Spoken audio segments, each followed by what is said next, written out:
خالد صاحب یہ بتائیے گا کہ 2015 میں بھی ایک نیوکلیئر ڈیل ختم ہوئی، پھر گزشتہ سال مذاکرات کے درمیان امریکہ نے اٹیک کیا ایران کے اوپر، اور انفیکٹ یہ ایک اعتراض تھا کہ 2 دفعہ مذاکرات شروع ہوئے، دونوں دفعہ حملہ مذاکرات کے دوران ہوا۔ اس کے ساتھ ساتھ جو ثالث تھا ایمان، اس کا بھی یہ کہنا تھا کہ وہ بہت کانفیڈنٹ ہے کہ معاملات بہتری کی طرف جائیں گے، لیکن پھر ایک جنگ شروع ہو گئی۔ اس سب کے بعد یہ جو ایک ڈپلومیٹک فیز تھا، how do you summarise that, what do you get from that, یا کنفیوژن ہے صرف؟ بہت شکریہ مصباح اللہ، آپ نے انوائٹ کیا۔ دیکھیے بالکل جو آپ نے ریفر کیا ہے وہ unfortunate part of American history ہے۔ 2015 میں جب مذاکرات ہوئے تھے ایک ڈیل ہو گئی تھی، 2018 میں جب پریزیڈنٹ ٹرمپ آئے تو انہوں نے ریووک کر دی تھی کہ ہم اس کو نہیں مانتے۔ 2015 میں جو ڈیل ہوئی تھی اس کو کرٹیسائز سب سے زیادہ اسرائیل نے کیا تھا، اور سب سے زیادہ یورپ اور دوسرے ملک نیٹو کے خوش تھے کہ ڈیل ہو گئی ہے۔ 2018 میں جب پریزیڈنٹ ٹرمپ نے آ کر اس کو تھرو اوے کیا، اس وقت سب سے زیادہ سیلیبریٹ اسرائیل نے کیا تھا، اور بڑی حیرانگی کا اظہار کیا تھا باقی ممالک نے جو یورپ کے اور انکلوڈنگ یو کے۔ ان کا یہی مان یہ ڈیل کنٹینیو رہنی چاہیے تھی، اور پھر آپ نے دیکھا کہ 2 ہفتے کا ٹائم دیا گیا اور پریزیڈنٹ ٹرمپ نے اسٹرائک کر دیا۔ اس کے بعد آتے ہیں پچھلے سال 2025 میں بالکل ایسا ہی ہوا۔ ابھی آتے ہیں اس سال عمان کے جو وزیر خارجہ تھے انہوں نے ایک رات پہلے شاید کہا تھا کہ ہم تاریخی ایک معاہدے کی طرف بڑھ رہے ہیں، تو اگلے دن امریکہ نے حملہ کر دیا۔ اب کمنگ بیک ٹو یہ جو کل کنکلوڈ ہوا ہے سارا، بالکل میں اس پہ مایوس اس لیے نہیں ہوں کہ ایک تو اس کا جو کنکلوژن ہے وہ اس میں ختم نہیں ہوا کہ وہ ٹاکس بریک کرنے کا اناؤنس کرتے اور کنٹینیو کر دیتے ہاسٹیلٹیز یا اسٹرائک کرنا شروع کر دیتے، وہ نہیں ہوا۔ نمبر 2 انہوں نے ایک اور چیز دی ہے کہ سیز فائر کو رسپیکٹ کیا ابھی تک۔ نمبر 3 انہوں نے کہا کہ ہم نے اپنی تھریش ہولڈ یا ریڈ لائن یا ڈیڈ لائن بتا دی ہے، تو وہ ایران کی مرضی ہے۔ اس کا مطلب ہے کہ رے آف ہوپ اور پازیٹیوٹی ہے۔ اور چوتھا اور موسٹ امپورٹنٹ یہ ایلیمنٹ ہے کہ دیکھیے پہلی دفعہ یہ نہیں ہوتا، آپ نے بھی یہی کہا، بالکل ٹھیک کہا، کہ جب اس طرح کی ہاسٹیلٹیز آؤٹ بریک کرتی ہیں، ایک طرف سپر پاور ہو بیک بائی اسرائیل ہو، دوسری طرف آپ نے دیکھا ایران ہو جو سینکشن لگی ہوں اور اس نے اپنے پوائنٹ آف ویو سے اور امریکہ نے اپنے پوائنٹ آف ویو سے ظاہر جنگ لڑی ہے۔ ایران نے سروائیو کیا ہے، ایران نے ایک حوصلہ دکھایا ہے، ایران نے 40 سے سسٹین کیا اپنا نقصان، اور نیو فاؤنڈ اپنے لیے ایک لیوریج ڈھونڈے ہیں۔ وہ لیوریج 2 طرح کے تو بڑے ہی کلیئر ہیں۔ ایک تو اس نے اسٹریٹ آف ہارموز، ہم سب جانتے ہیں کہ اس کو اپنا کنٹرول مینیفسٹ کیا ہے، اور دوسرا آیت اللہ خامنہئی نے شہادت سے پہلے کہا تھا کہ یہ جنگ پورے خطے میں پھیل جائے گی، وہ انہوں نے کر کے دکھا دیا ہے۔ تیسرا ایک اور ڈیمنشن بھی ہوا ہے کہ اسرائیل کو اتنی زیادہ سٹرائکس ہوئی ہیں اور ڈیمیج ہوا ہے کہ وہاں انٹرنل بہت زیادہ رفٹ پیدا ہو گئی ہے۔ ان کے ابھی اپوزیشن کے جو لیڈر ہیں انہوں نے کہا ہے کہ اس سے زیادہ نتنیاہو سے زیادہ ڈیزاسٹرس لیڈر کوئی نہیں ہماری اسرائیل کی ہسٹری میں ہے، جس نے ہمیں امبیرس کیا ہے۔ بلڈ ہے، ڈیڈ باڈیز ہیں، اور وار آبجیکٹیو کہیں بھی نظر نہیں آئے۔ اس میں وار میں ہمیں دھکیلا ہے، سوائے نقصانات کے کچھ نہیں ہوا۔ تو یہ ایک ڈس انٹیگریشن اٹ سیلف نظر آ رہی ہے ایران کی کامیابی کے point of view, positive negotiation skill کے سینس میں کہہ رہا ہوں۔ امریکہ سپر پاور ہے، ظاہر ہے امریکہ چاہتا ہے کہ میں بہت بڑی مائٹ ہوں، میری انوینسیبل آرمی ہے، ملٹری ہے، نیوی ہے، تو مجھے بھی وہ ریزلٹ ملنے چاہیے۔ لیکن اس ہیونگ سیڈ دیٹ، اب یہ جو مذاکرات ہوئے ہیں اس پہ ہم شور انہوں نے گراؤنڈ ریئلزم کی طرف بھی آئے ہوں گے کہ حقیقی اصل میں زمینی حقائق کیا ہے۔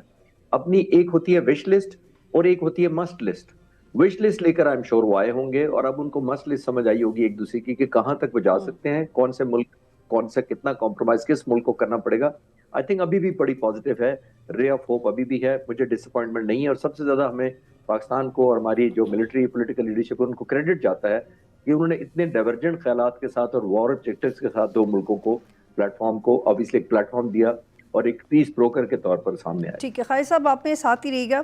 اب قمر چیمہ صاحب، کوئی سخت سٹیٹمنٹ نہیں آئی تھی اس سے پہلے تک، جب ہم سمجھ رہے ہیں جو خالد صاحب بات کر رہے ہیں، لیکن جب ٹرمپ نے یہ کہا کہ جو نیوکلیئر ایلیمنٹ ہے اس کے اوپر اس طرح سے بات چیت نہیں ہو سکی، باقی معاملات پہ like he said that most points were agreed to accept this nuclear factor, تو پھر اس کا مطلب یہ کہ امریکہ چاہتا ہے کہ پہلے ایران اسی کے اوپر لچک کا مظاہرہ کرے، پھر بات آگے بڑھے گی، اور ایران یہ بار بار کہہ چکا ہے کہ اس کے دیر از نو ٹرننگ پوائنٹ فرام دیر، اور جو ان کے لیڈر شہید بھی ہوئے وہ بھی ان کے بارے میں بھی تھا کہ وہ بھی چاہتے تھے کہ پاکستان کے ایران اتنا ایگریسو سٹانس نہ لے نیوکلیئر انرچمنٹ کے اوپر۔ تو اس سب میں آپ کو سب سے سخت بات کیا لگتی ہے؟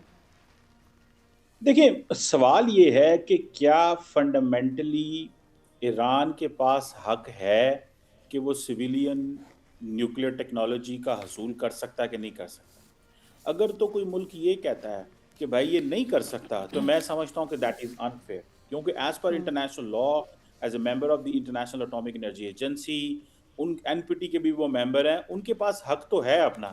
لیکن جو ڈسکشن آپ نے سنی تھی جنیوا میں ہوئی تھی کہ جو انرچ یورینیم ہے وہ اس کو ڈاؤن بلینڈ کرنے کو تیار ہیں، and they can walk on that and talk on that کہ اس کو کیسے کرنا ہے، کیا کرنا ہے، آئی اے کو بیچ میں ڈالنا ہے، وہ بات تو سمجھ آتی ہے.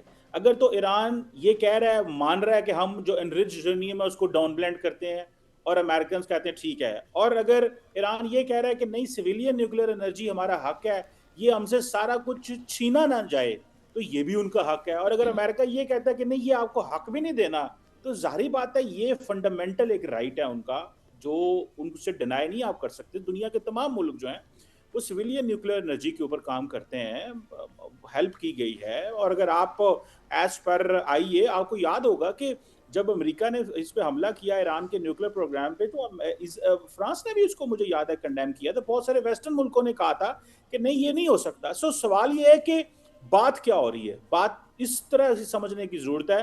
سو ٹرمپ صاحب جو ہیں اگر یہ کہہ رہے ہیں کہ نہیں ہم نے ان کا سویلین پروسیس بھی ختم کرنا ہے، تو وہ پھر مشکل نظر آئے گا، کیونکہ وہ ایسے ہے کہ وہ پھر وہ کوئی بھی نہیں مانے گا. تو میرا خیال ہے کہ یہاں پہ جو جو جو انرچ یورینیم کے حوالے سے تو بات کی جا سکتی ہے، اور ایکسیس دوبارہ آئی اے کو دے دی جائے. یعنی کہ آپ یہ کہہ رہے ہیں کہ یہ نیگوشیبل ہے، یہ نان نیگوشیبل نہیں ہے جو انرچمنٹ کا مسئلہ ہے. لیکن اس میں ایران یہ کہتا ہے کہ امریکہ کو ہمارا اعتماد دوبارہ جیتنا ہوگا، وہ کیسے ہو سکتا ہے؟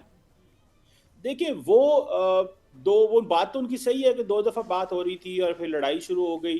تو میں سمجھتا ہوں کہ vice president J D Vance آئے تھے، یہ بھی ایک بہت امپورٹنٹ ڈیولپمنٹ ہے. اور جس طرح یہ بات اب کی جا رہی ہے کہ سنس اسلامک ریولوشن سے لے کے اب تک یہ پہلی دفعہ ہائیسٹ لیول کی ان پرسن جو ٹاکس ہوئی ہیں یہ پاکستان نے کروائی ہیں، یہ پاکستان کو بھی اعزاز حاصل ہے. اور اب دیکھیں اگر جے ڈی وینس آئے ہیں، چیزیں ہوئی ہیں، اور سب سے بڑھ کے میں سمجھتا ہوں کہ جو جے ڈی وینس نے اسٹیٹمنٹ دی ہے اسلام آباد میں، وہ بڑی انکریجنگ اینڈ پازیٹیو اسٹیٹمنٹ تھی. اور دیکھیں ڈائلاگ ہونا اور پھر چیزوں پہ ایگری نہ کرنا، پوائنٹس پہ ایگری نہ کرنا، یہ کوئی بہت بڑی بات تو نہیں ہے. میں سمجھتا ہوں کہ جس طرح کی اسٹیٹمنٹ جاری کی ہیں اس کو بھی میں ٹرسٹ جو ہے وہ گین کرنے کے مترادف ہی سمجھتا ہوں. اور ایران کو چاہیے کہ اس کو بھی ٹرسٹ کے طور پہ سمجھے. باقی امریکہ کا بھی ایک انداز ہے، ٹرمپ صاحب کی ایک پوزیشن ہے، ٹرمپ صاحب کے اوپر ایلائز کا بھی پریشر ہے. جس طرح آج انہوں نے بات کی ہے جی کہ ہم بلاکیٹ کرنے جا رہے ہیں اسٹیٹ آف ہارمز کا، تو مجھے لگتا ہے کہ یہ ٹرسٹ بلڈ ہوا ہے. اور ایران کو پہلی یا دوسری ڈسکشن میں یا تیسری میں شاید کہیں جا کر ان کا ٹرسٹ بلڈ ہو. اور میں سمجھتا ہوں کہ پاکستان پہلی دفعہ شاید اس سارے پروسیس میں سامنے آیا ہے، تو پاکستان پہ بھی ان کو اعتبار کرنا چاہیے. گو کہ امریکہ کا اپنا نیشنل انٹرسٹ ہے، ایران کا اپنا انٹرسٹ ہے، ہم تو فیسیلیٹیٹ کر سکتے تھے، اچھا انوائرمنٹ دے سکتے تھے، جو ری بلڈ ٹرسٹ کرنے میں کامیاب ہم ہوئے ہیں. تو میرا خیال ہے کہ کہیں نہ کہیں پہ تو پھر رکنا ہی پڑتا ہے، آپ کو ٹرسٹ کہیں نہ کہیں پہ تو کرنا ہی پڑے گا. لیکن اگر آپ صرف اس کو اس طرح استعمال کر رہے ہیں کہ ہمیں ٹرسٹ نہیں ہے اور آپ مزید ٹائم بائی کرنا چاہتے ہیں، آپ کچھ اور چیز لینا چاہتے ہیں، تو وہ آپ ضرور کریں. سبسکرائب کریں اور بیل دبائیں تاکہ کوئی خبر رہ نہ جائے.